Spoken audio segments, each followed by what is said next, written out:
Go right ahead. And before I get into the second segment, I will acknowledge some of the comments. Anthony Mob in the chat, what's up? I know, long time no see. He he said, do you, I'm assuming he's missing the U, do you think Miami needs to make a major trade or small trades before the season starts, or do you think they're fine?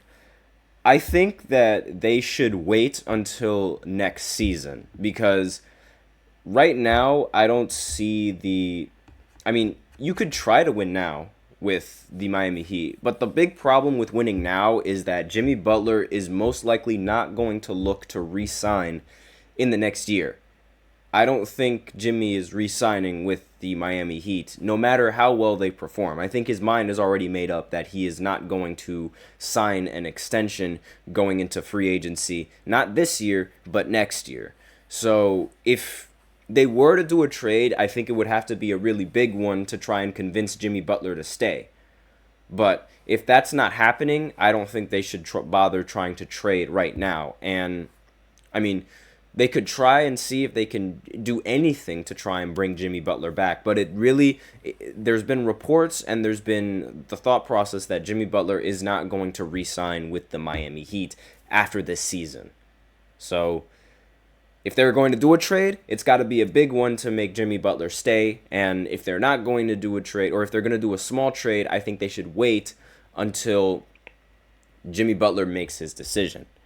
So next question is, why do I think the Olympic athletes for men, what do I think of the Olympic athletes for the men's basketball team? Don't take it as seriously as he used to, and they were about more injuries. I'm not entirely sure exactly what that question is asking me, but I mean, I will answer the first part. I think the athletes for men's basketball, I mean, I think they're great. I think they've been playing pretty well. I expect I was expecting a lot of blowouts, but, at the same time, I wasn't expecting it to be easy, playing with a whole bunch of players, chemistry is something that's desperately needed.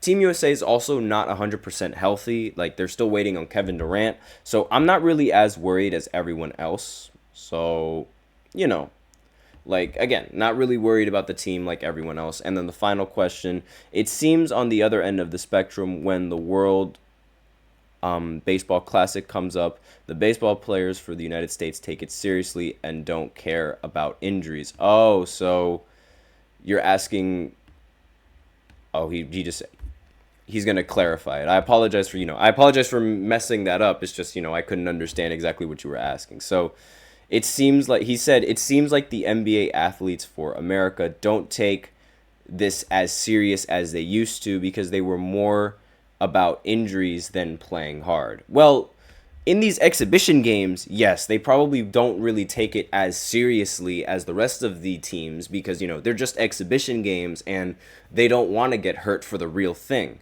So I could see why you would think that they're just not taking it as serious and trying to stay healthy because that is the thought process behind it. Like, while this is a very formidable team, you should also keep in mind that this team is relatively old. I mean, there are a lot of young players on the team, sure, but most of the best players on the team are veterans that have been on the team for a while now. I mean, or have been in the NBA for a while. There's the LeBron, there's Kevin Durant, there's Stephen Curry. Those guys have been in the league for a long time now. Now, you can make the argument that the rest of those guys, I mean, sure, they haven't been in the league nearly as long, but you could also make the argument that some of them, Kawhi Leonard before, he was rather injury prone. Derek White didn't really play that many minutes either. Halliburton, he's also injured as well, or wasn't playing that many minutes either.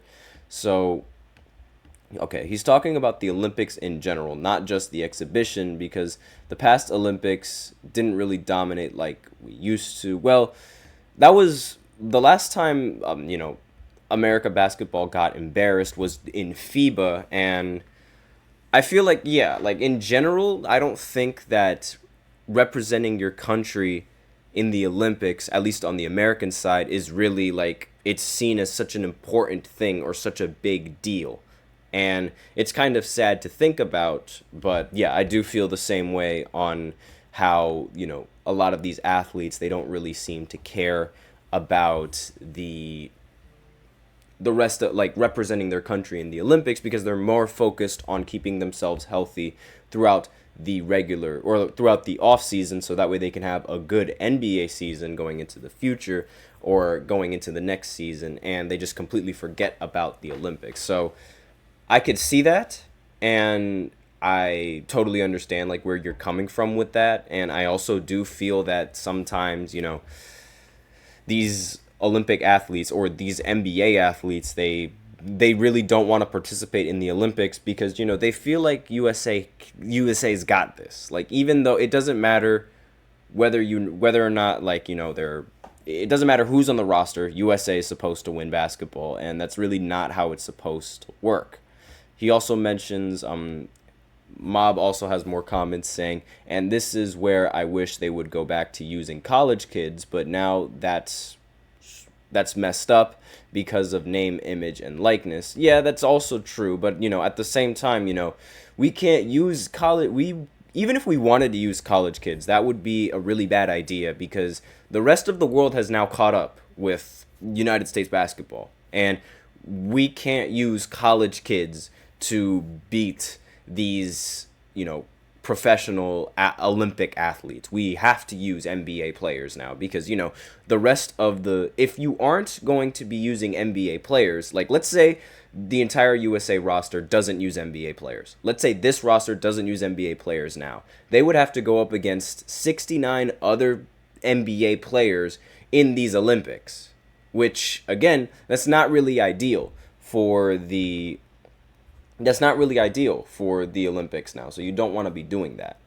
But we do have some time to actually go into Joel Embiid's comments with the Boston Celtics. I hope that answered, a majority of your questions coming in from the chat. I'll answer the rest of them, but I actually do want to kind of get into the nitty-gritty of this segment and what Joel actually said, because his comments are kind of biased, if I do say so. So, Joel Embiid, he recently, I believe it was on a podcast that he said this, but Joel Embiid said, quote, "If I had a super team, I would win too." This is in response to Jayson Tatum and his championship that he won with the Boston Celtics. He's claiming that the Boston Celtics are a super team, and he's also claiming that if he had a super team, that he would also win an NBA championship. Well, I have a couple of rebuttals for this one. For one, if he had a super team, he would still be injured in the playoffs. Like, with how his injury history has been going, he would still be injured in the playoffs. So that's one. Two, he calls the Celtics a super team. I don't really think that's what they are. Like, to me, a super team is a team that has at least three big name athletes in basketball right now. Like, they have to have some top 5 players at their position to be called the super team. Like, arguably top 5 at their position. And let's face it, Jayson Tatum, he's top 5. Jaylen Brown, he is top 5. But the rest of the guys, you could make the argument that Kristaps is not a top 5 center. You can make the argument that Drew Holiday is not a top 5 point guard. And you can make the argument that Derek White is not a top 5 shooting guard or guard in general, right? So I don't really think the Boston Celtics are a super team. I think they are a well-balanced team and a well-organized team and a well-coached team, but not a super team, right? That's 2. And 3, I feel like, obviously, he is rather jealous at the fact that he is unable to make it past the second round. But Joel Embiid has never won a series against the Boston Celtics, like, at all. In just about every single time the Celtics match up against the 76ers in the postseason, the Celtics almost always end up winning in the end. The Sixers always get the short end of the stick. It doesn't matter how well they play. It doesn't matter when they play the Celtics. It just matters if they play the Celtics and their season is done for. So this is, I think this is just, a bitter comment from Joel Embiid. He's been talking a lot off the court. He even said that if he never got injured, he would be the greatest of all time, which is absolutely ridiculous because I don't even think he is the greatest center of all time. Sure, he is a fantastic scorer, but there's more to the game than just scoring the basketball and taking a bunch of free throws.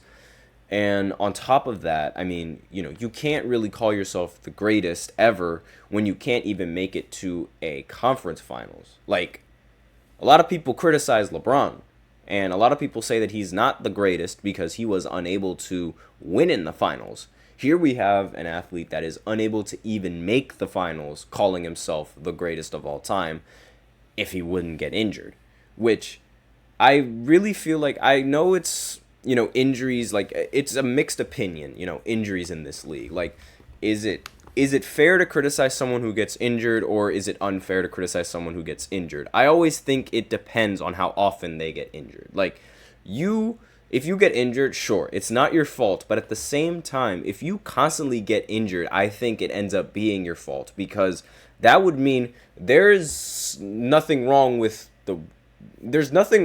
what happened on, like, a certain play, for example. There's something wrong with you, because you keep getting injured and you keep putting yourself in situations that get you injured, and you keep putting your team in bad situations to prevent them from winning because you keep getting injured. Like, it's different if it was like, oh, he was just doing what he usually does and he was just playing the game and boom, he got injured. That is a completely different story. I don't think you should be at fault at that. But it's just Joel Embiid now, he's been injured way too many times in the postseason and leading up to the postseason to say that it's his fault. Like, to say that it's not his fault. Like, it's happened one too many times to say that it's not his fault. And at some point, you have to sort of just accept the fact that it might be, his fault and what he does. Now, that's all that I really have to say about this, this second segment, because, I mean, I feel like this comment, again, similar to Paul George's comment, is very underhanded and, just very, very bitter, because it's like, it doesn't make any sense, because I don't feel like the Celtics are a super team, and I also don't feel like that even if they were a super team, the Celtics have been beating them before they even got the name of super team. So it really doesn't change anything. Now, there's another comment that Mob put in the chat. He said, in response to me saying that, why we can't use college players, he said to at least mix it up and just not purely NBA athletes, use a mixture of high-end college kids and NBA athletes. And, they do have other players on the United States roster that don't really get a lot of NBA minutes, right? But they don't really see the court all that often. So, I mean, I don't really feel like the college players, I mean, I don't know, my opinion is rather mixed on, having college players in the Olympics, because again, I really feel like, they're not going to be able to keep up with the rest of the athletes now that, we use NBA players. But that's just me, though. So with that out of the way, we can go ahead and go into the third segment, where I talk about female basketball and, Team USA female basketball and their successes on their basketball courts. So I'll be right back after this short break. Be sure to stay tuned. Looking for your daily fix of sports talk without having to pay for it? GSMC Sports Network is available on YouTube. Just search GSMC Sports Network. Get your fix of daily sports talk shows on YouTube, absolutely free. NFL, college football, NBA, MLB, MMA, UFC, fantasy football, and so much more. GSMC Sports Network has shows running all day long, with new sports shows starting every 2 hours. Just like on your favorite cable sports channel, except GSMC Sports Network is absolutely free. Just search GSMC Sports Network on YouTube to catch one of your new favorite shows, like the GSMC College Football Podcast, Chip Shot Football Podcast, Hoops and Heels Women's Sports Podcast, GSMC Basketball Podcast, and so many more. Check it out for yourself. GSMC Sports Network, now available on YouTube absolutely free. Search GSMC Sports Network on YouTube right now.